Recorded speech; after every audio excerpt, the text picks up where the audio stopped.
Bonjour à toutes et à tous et bienvenue dans ce nouveau Good Morning Market. Nous sommes le mardi 12 mars.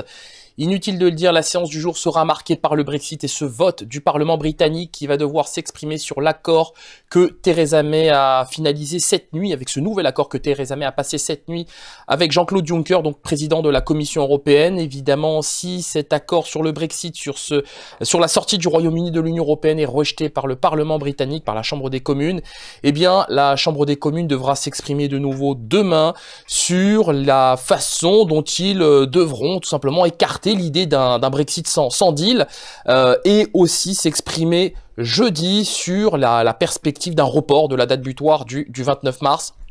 Donc ça fait beaucoup d'éléments, vous retrouverez l'ensemble et le détail de tous ces événements, des événements à venir, du programme de la semaine sur le Brexit, dans une analyse dédiée à cette question aujourd'hui. Passons tout de suite au calendrier économique. Voilà, donc vous allez voir qu'il est aussi relativement chargé et qu'il parle justement du Royaume-Uni.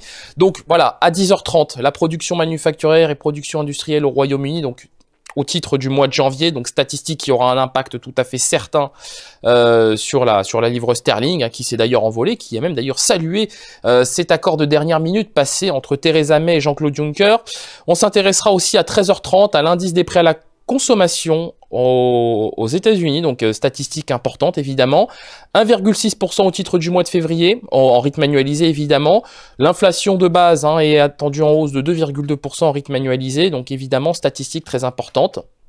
Et enfin, la séance s'achèvera avec la publication des premières estimations de l'American Petroleum Institute sur les stocks hebdomadaires de pétrole.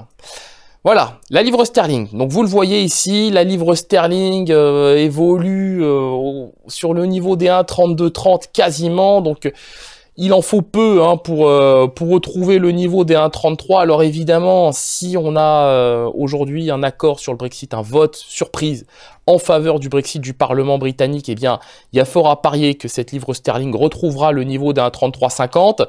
Dans le cas contraire, il se pourrait aussi que... Alors, de là anticiper une chute, je dirais pas ça, mais tout simplement une phase de consolidation avant les nouveaux votes de mercredi et jeudi, puisque la semaine, en tout cas au niveau du Brexit, promet d'être très chargée, et il est assez difficile dans ce contexte de se prononcer sur la livre sterling, parce que ça revient tout simplement à tirer des plans sur la comète, voilà, tout simplement.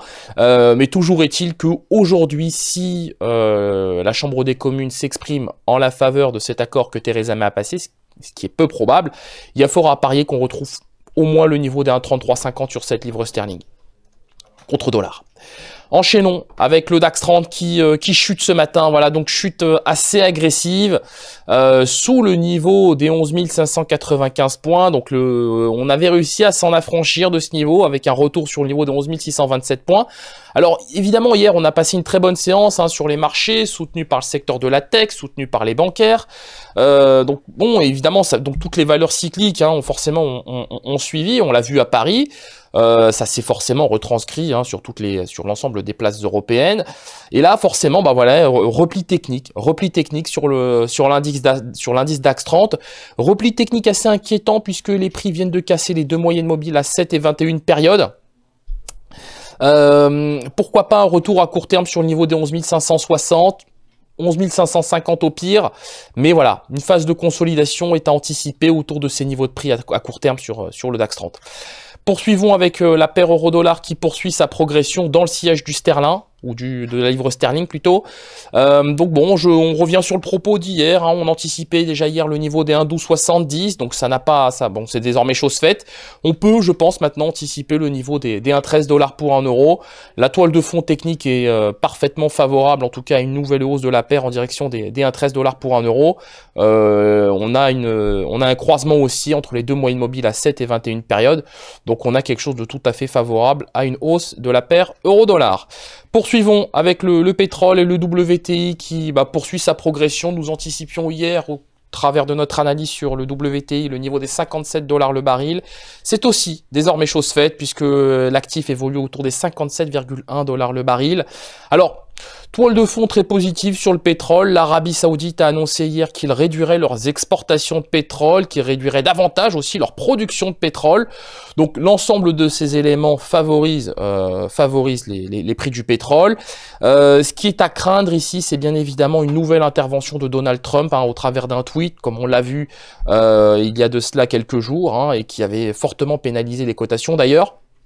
Donc, prudence et mère de sûreté, on arrive sur des niveaux de tension, niveaux qui, sur lesquels on a pour le moment assez peu de visibilité. On sait que c'est une résistance, le niveau des 57 $ le baril. On peut très bien s'en affranchir et rallier le niveau des 60 $ le baril, comme on peut aussi très bien se replier sur le niveau des 56 à 55 $ le baril. J'attendrai tout simplement les premières estimations des stocks hebdomadaires de pétrole selon l'American Petroleum Institute, donc attendu ce soir, et potentiellement un tweet de Donald Trump, comme ça a été le cas il y a de ça quelques jours. Voilà.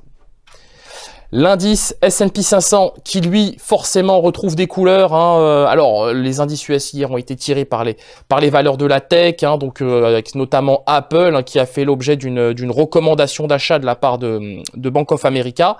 Donc forcément on a un S&P 500 qui a bien progressé. Alors pas que pour ces raisons-là, mais vous voyez qu'ici on revient sur le niveau des 2800 points. Donc rebond technique d'ampleur évidemment, puisqu'on est parti de 2740. On est désormais plus très loin du niveau des 2800 points, et là en l'état on estime que il n'y a plus beaucoup de chemin à parcourir avant de faire le niveau des 2800 points, avant de retrouver le niveau des 2800 points.